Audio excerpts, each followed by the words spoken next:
Hello friends, how are you? Welcome to class 5th English, Need to Helping Hands, Part 4. વિદ્યાર્થી મિત્રો, આપણે પાઠ્યપુસ્તકના page number 21 ઉપર છીએ. તો ચાલો આપણે આ વોકાબ્યુલરી જોઈએ. Write words for the items. અહીંયા આ જે વસ્તુઓ આપી છે તેના માટે તમારે સાચો સ્પેલિંગ લખવાનું છે, એનું નામ લખવાનું છે. Included in the first aid box. વિદ્યાર્થી મિત્રો, અહીંયા તમે જોઈ શકો છો કે ફર્સ્ટ એડ બોક્સ એટલે કે પ્રાથમિક સુવિધા જે બોક્સ છે આપણું, પ્રાથમિક સારવાર બોક્સ પેટી, એમાં કઈ કઈ વસ્તુઓ હોય છે તે અહીંયા ચિત્રો આપ્યા છે. તો આપણે સાચા સ્પેલિંગ સામે લખવાના છે. અહીંયા બ્રેકેટમાં જવાબ આપેલા છે. સૌપ્રથમ છે આ એન્ટિસેપ્ટિક, આ રહ્યો સ્પેલિંગ. સીઝર્સ, આ રહ્યો. ત્યારબાદ છે ઓઇન્ટમેન્ટ, આ રહ્યો. ત્યારબાદ અહીંયા છે બેન્ડેજ રોલ, તો બેન્ડેજ રોલ આ રહ્યો. ત્યારબાદ છે કોટન એટલે કે રૂ. ત્યારબાદ છે Band-Aid.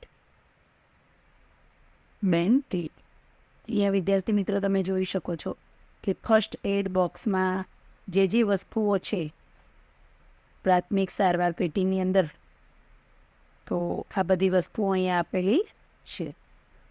Read the across and down keys and solve the puzzle. વિદ્યાર્થી મિત્રો, અહીંયા તમારે ઊભી ચાવી અને આડી ચાવી વાંચવાની છે અને જવાબ કરવાના છે. અહીંયા આપણે નીચેથી જોઈએ એક્રોસ અને બીજું છે ડાઉન કીઝ. આ ડાઉન કીઝ છે અને આ એક્રોસ કીઝ છે. એને જોઈએ. Number 1, group of 3 is called trier. તો નંબર 1 વિદ્યાર્થી મિત્રો આપણે જોઈ લઈએ. અહીંયા નંબર 1માં આડી ચાવી છે, એક્રોસ એટલે તો ટ્રાય, બરાબર છે. ત્યારબાદ છે નંબર 2, living thing such as an animal, a bird or an insect. 8 અહીંયા વિદ્યાર્થી મિત્રો 4 લખ્યું છે એટલે કે સ્પેલિંગ 4 લેટરનું છે. અહીંયા 8 છે એટલે એનો સ્પેલિંગ 8 લેટરનો છે, એટલે કે અહીંયા ક્રિએચરનો સ્પેલિંગ છે. વિદ્યાર્થી મિત્રો, પહેલી કી ઊભી, સોરી મિત્ર, નંબર 2 છે આ. તો આ 2 આડી ચાવી જોવાની છે, ક્રિએચર, બરાબર છે. ત્યારબાદ છે નંબર 3, fire around which you can sing or dance during picnic at night. રાત્રે એક આગ લગાડવામાં આવે છે કે જેની આજુબાજુ તમે નાચી શકો, ગાઈ શકો. તો એને આપણે તાપણું કહીએ છીએ. 7 લેટરમાં છે બોન ફાયર. આ કયા નંબરમાં છે વિદ્યાર્થી મિત્રો? 3 નંબરમાં એક્રોસ છે. તો એ 3 નંબર આપણે જોવાનો છે. આ રહ્યો એક્રોસ એટલે કે આડી ચાવી છે, બોન ફાયર. હવે આપણે ઊભી ચાવી જોવાની છે, ડાઉન એટલે ઉપરથી નીચે તરફ આવવાનું છે. A creature from other planet is called alien. બીજા ગ્રહોમાંથી આવેલો જે ક્રિએચર પ્રાણી છે તેને આપણે એલિયન કહીએ છીએ. 5 લેટરનું છે વિદ્યાર્થી મિત્રો. તો આ નંબર કયો જોવાનો? 1 નંબર, એક ઊભી ચાવી. તો આ રહી એલિયનની સ્પેલિંગ ALIEN. ત્યારબાદ અહીંયા જોઈએ તો your uncle son daughter is your, આપણા કાકાના બાબુ કે બેબી. તો આપણા પિતરાઈ ભાઈ બહેન કહેવાય, એને કહેવાય કઝિન. 6 લેટરનું લખવાનું છે. નંબર છે 2, આડી ચાવી છે, સોરી ઊભી ચાવી છે, ડાઉન એટલે. તો નંબર 2 આપણે ઊભી ચાવી જોવાની છે.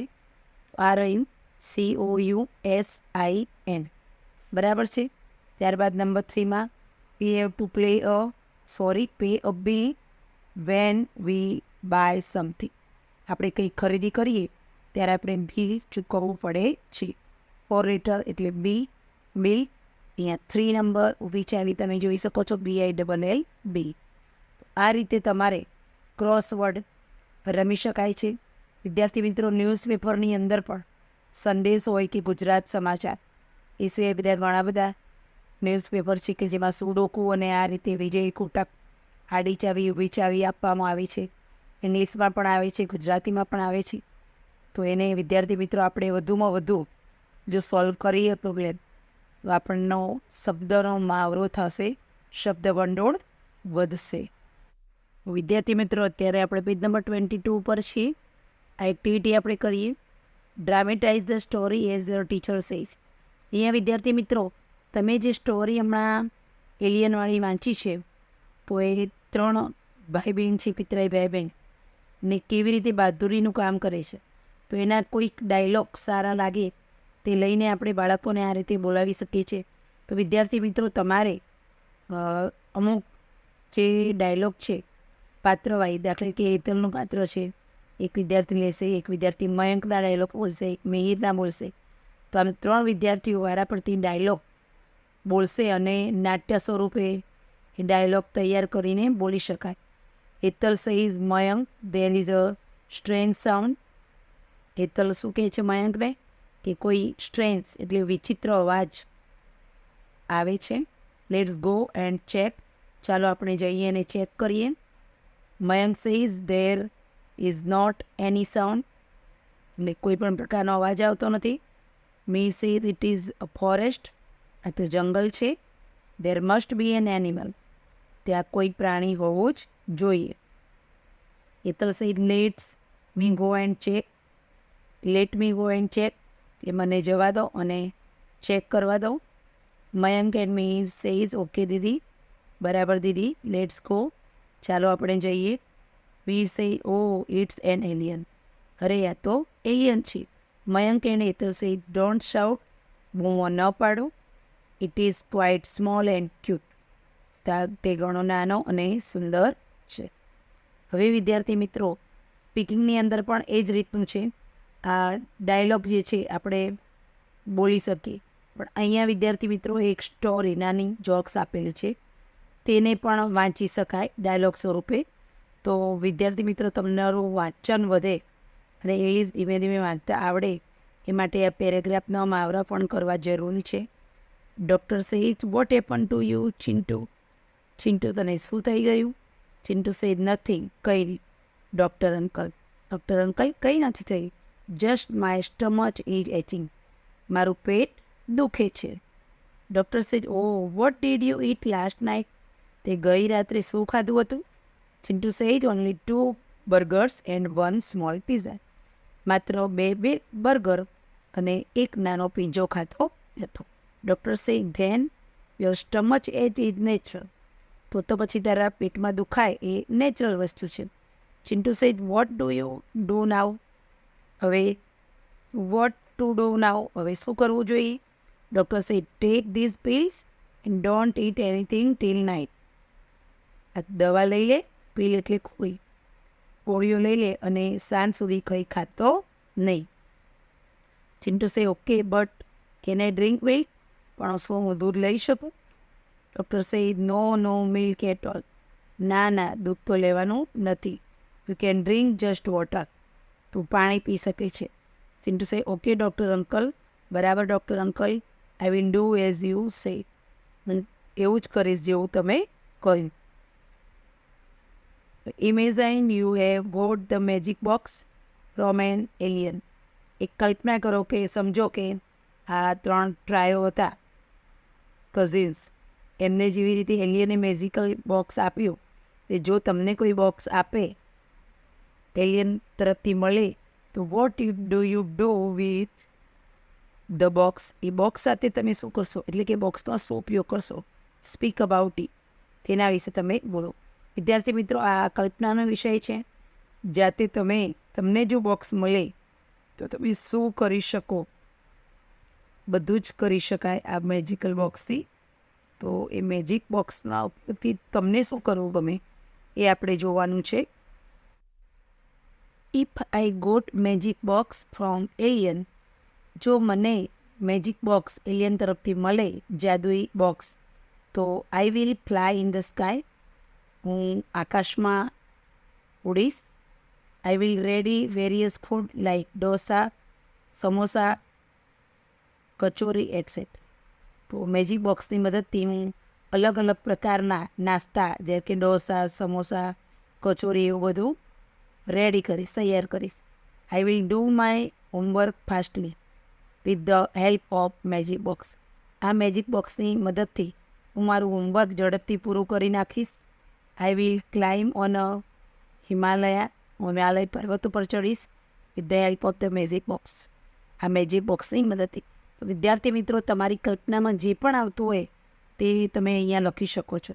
ત્યારબાદ વિદ્યાર્થી મિત્રો, ડુ ઇટ યોરસેલ્ફ આપણો છેલ્લો પ્રશ્ન જે પાઠ્યપુસ્તકની અંદર છે કે રાઇટ 5 to 7 સેન્ટેન્સીસ અબાઉટ છે વિદ્યાર્થી મિત્રો. અહીંયા આ ટી છે.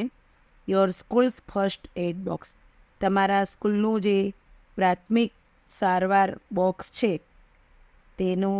તેના માટે તમારે 5 થી 7 વાક્યો લખવાના છે.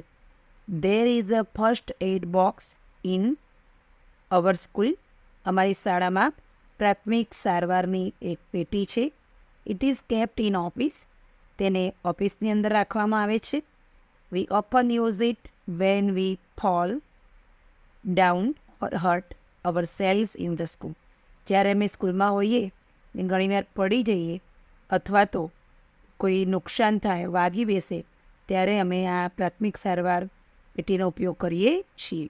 The first aid box has cotton to clean wounds, એટલે કે આ જે પેટી છે, બોક્સ છે, એની અંદર રૂ હોય છે કે જેના વડે તમે ઘા સાફ કરી શકો છો.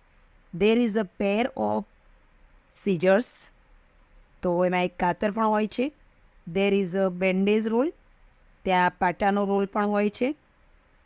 The rolls are different types, એ રોલ જે છે તે અલગ અલગ પ્રકારના હોય છે.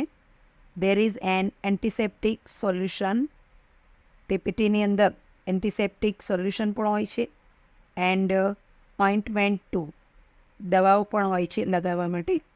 દેર are some sprays to treat for pain of muscles, ઘણીવાર કોઈ વ્યક્તિ પડી જાય અથવા તેનો પગ કે હાથ મચકોડાઈ જાય ત્યારે એ મસલના પેઇન માટે, જે દુખાવો થતો હોય છે એના માટે સ્પ્રે પણ અલગ અલગ પ્રકારના હોય છે.